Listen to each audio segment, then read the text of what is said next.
Joining us now, someone who knows all about embassy life, our former ambassador to the Holy See, Ray Flynn, who is also the former mayor of Boston, and he joins us live from Boston. Ray, what is the protocol for an embassy on high alert? Well, I'll tell you, I'd be deeply concerned if I was still running an embassy in Italy as I did in terms of this revelation of, I think it really puts a lot of the people, American employees, military personnel on high risk. I think that's the first reaction that I would have.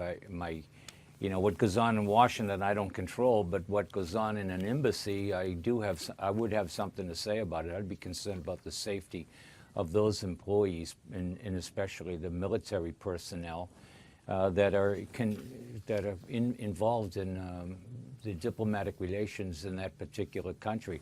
Just think what's happening in the Middle East now, the high tension, not only the employees, but their families. Their kids go to school there in Egypt and in the Middle East and all across the world. I'd be deeply concerned about that. Ray, what actually happens when an embassy is put on high alert?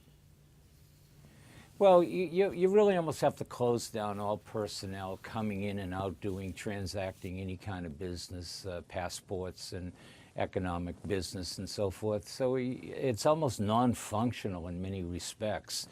And you have to be suspect of everybody who comes into the embassy and has business with the embassy, the commercial section, the military section, diplomatic section. You have to be deeply concerned about that. You really can't trust anybody. The only thing you can do is place the security of your own employees, your own American citizens, paramount to anything else that goes on. So the diplomatic functions, the commercial functions, I would assume in this particular case, if I were the ambassador running an embassy, as I did in Europe, I would close down all those kind of diplomatic relations because of the fact that I'm concerned about the safety in the property of the United States in that respective country.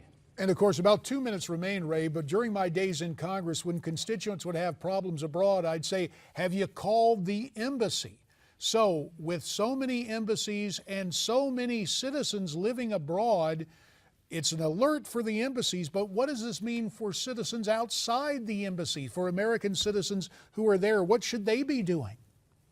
And a lot of businesses, in fact, right. In these different countries. When I was in Italy, there were a lot of American businesses in Rome, across Italy, across Europe.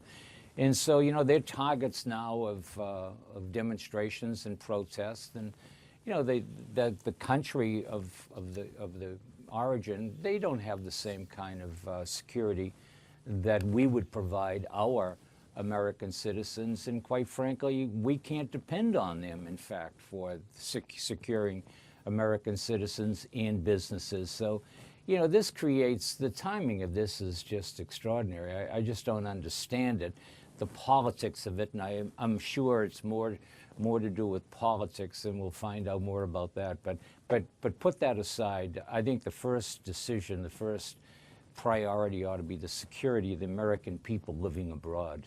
Fair enough. There is a whole lot more we need to talk to you about, Ray.